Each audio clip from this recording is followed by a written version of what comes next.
After we discussed the direct and indirect causes of hyperinflation, here let's excuse me explore another related topic. It's called seigniorage. Okay.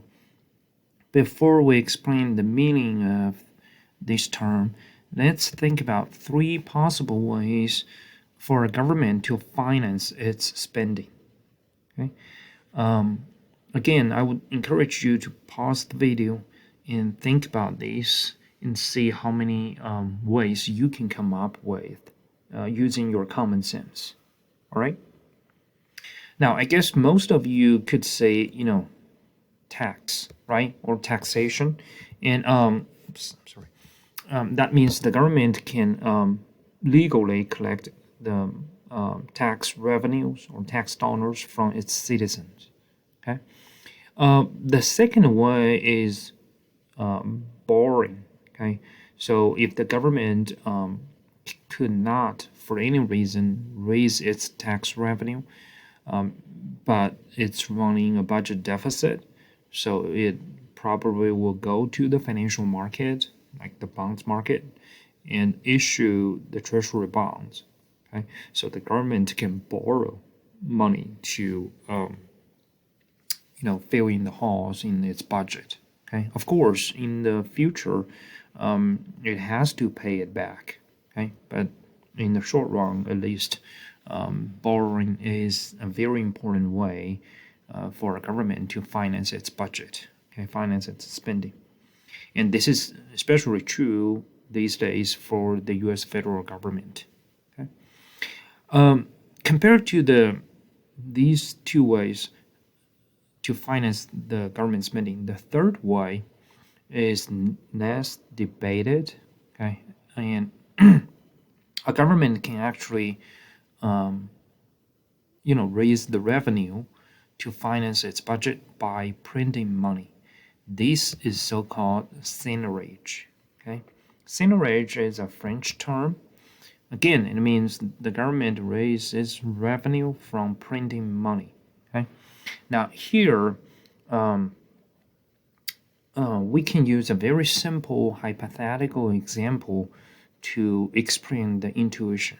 Okay, suppose in a hypothetical economy, there are 20 citizens and no government at the beginning.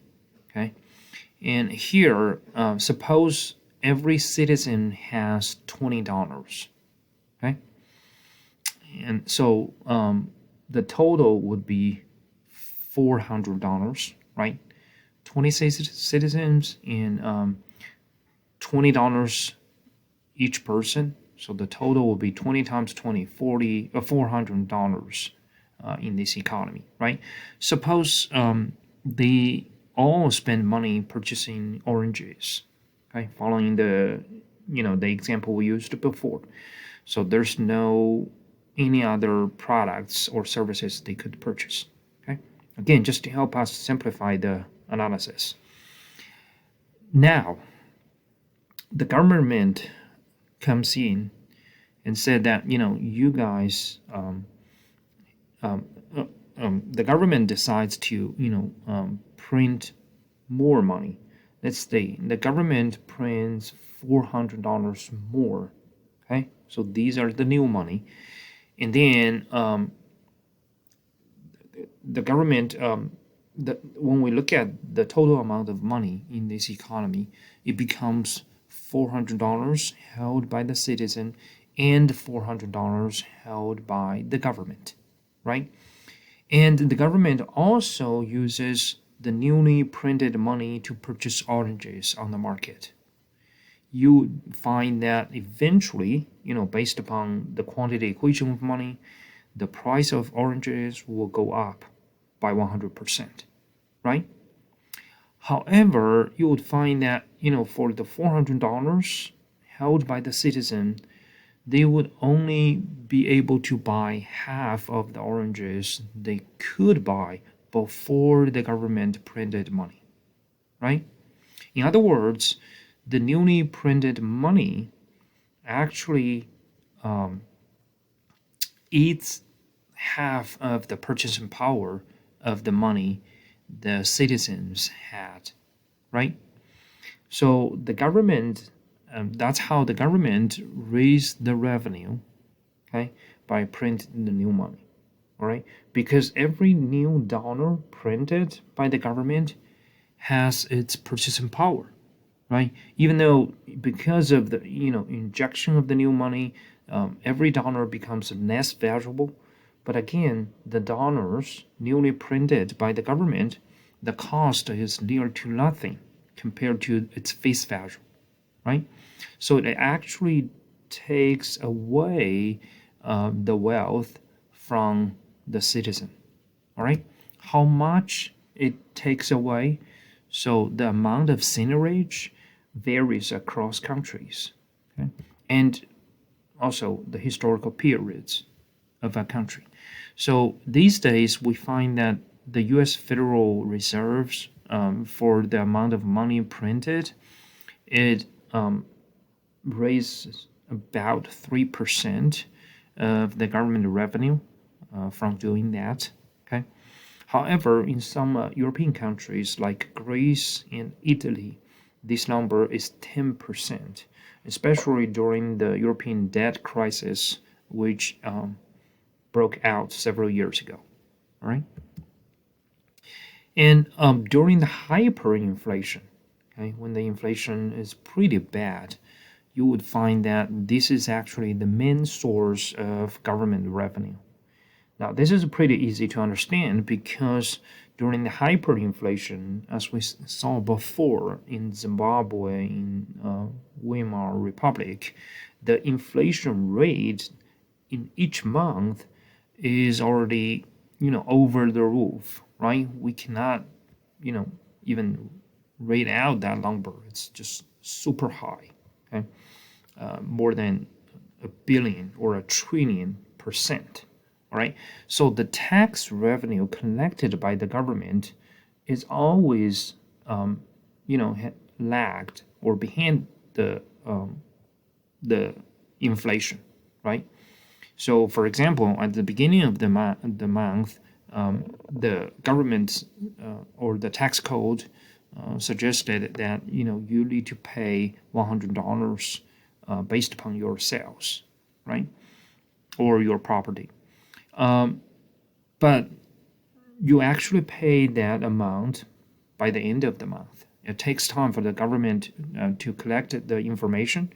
It takes time for you as a citizen or taxpayers to pay the tax bill, right? So upon the moment when government receive that $100, it's near to nothing during the hyperinflation, right? So the only way the government can keep up with the pace of the inflation is to keep printing more and more money, so they can raise the more revenue from doing that. Okay, is this good or bad? I think as I said before, I will leave these judgments for you guys to make. Okay. However, from the economic perspective, we got to say that inflation is a tax. Okay, it's a tax imposed on the shoulders of citizens. Okay, because the more money the government printed, the more purchasing power of the money we have is losing. Okay, and in the textbook, Greg McHugh mentioned historical events. It shows us, in American history, especially during the Revolution, what the Continental Congress decided to do to pay for American Revolution.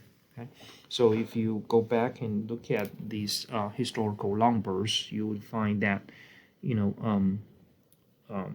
the Continental Congress printed about $19 million in 1776. Okay, and then after that, which is much higher than what they did a year before. So in 1775, they only printed $6 million. Okay, and of course, a few years after that, they continue raising the amount of money they printed till 1779. That amount was 125 million. Okay, so it's like almost 20 times higher than what they printed in 1775. And then, as the quantity equation of money indicated, the purchasing power of continental dollar reduced more than 100 times. Okay, that's why back then people would say something is not worth a continental. So that means something's value is near to nothing. All right. Okay, and so here we already wrap up our discussion about hyperinflation and the revenue a government could raise by printing money. Okay, it's so-called seigniorage. On the next video, we're gonna start talking about the relationship between real and nominal interest rate. Okay, and we will also talk about the influence of inflation, especially the expected inflation. All right, and we're gonna learn the second important equation in this chapter. Okay, the first one is so-called quantity equation of money, right? The second one we're gonna discuss on the next video is called the Fisher equation.